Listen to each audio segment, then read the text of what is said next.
a science model that actually kind of shows some of this in action, and that is Newton's second law of motion. So does anybody know Newton's second law of motion? Yes, an object at rest will stay at rest until a force is exerted on it. And then conversely, or in addition to that, an object in motion will stay in motion until a force stops that motion. So let's put Newton's law to the test. As you can see, I have created I've created a path in this universe. Now, if I'm over here and this ball has a lot of potential, so look at that. That potential is being realized now. It has become actionable. It has become. This is the only thing I didn't plan for. So I'll be right back.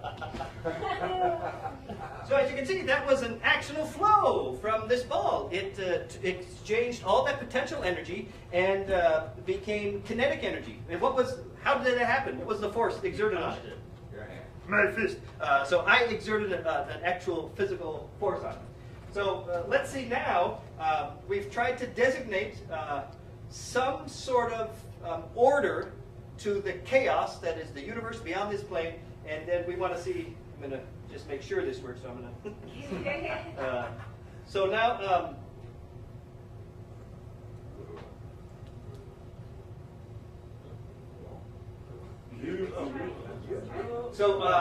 it became kinetic from the potential. What was the force exerted on it? Gravity.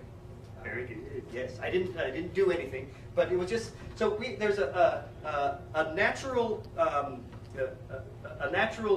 force in our universe that actually helps us in it. I didn't really have to do anything except let go, which I guess if you would argue that is something. I do something, but now I'm going to.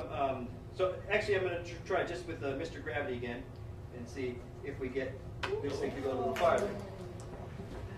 So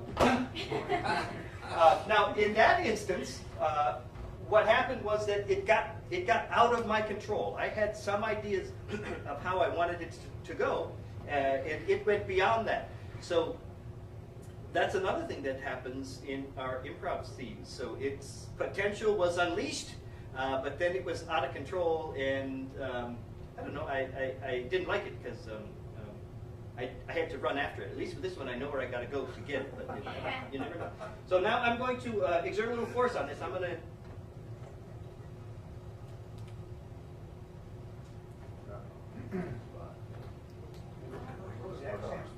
Is that the exact same order?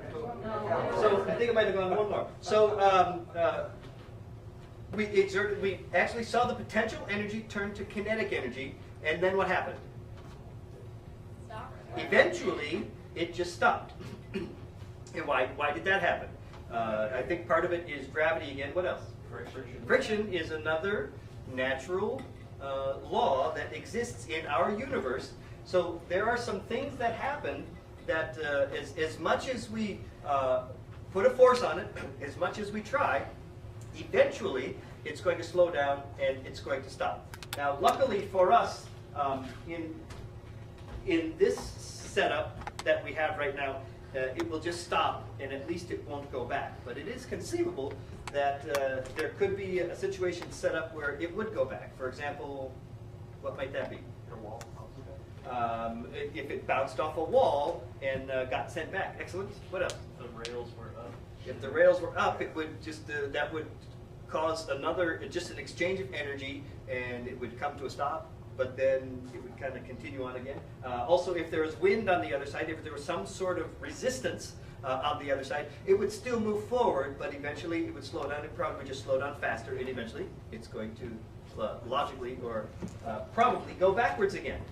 So here's the kind of the theoretical gist of what we do. As we've seen in this example, there are things that I can do to help this to move forward,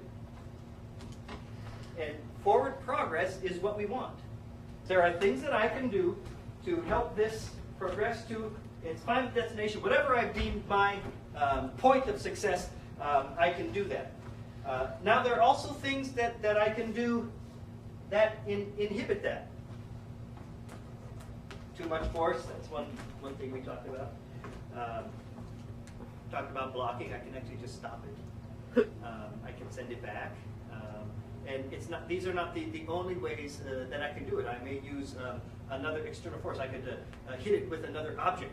But there are things that inhibit its forward progression, and there are things that promote its forward progression. And those are the same kind of things we're going to be looking at in an improv scene. There are choices that you can make and things that you can actually do in your work to help your scene progress forward and proceed. And there are things that you can do and or you may do or may be doing that actually inhibit forward progression in a scene, which is what we're after.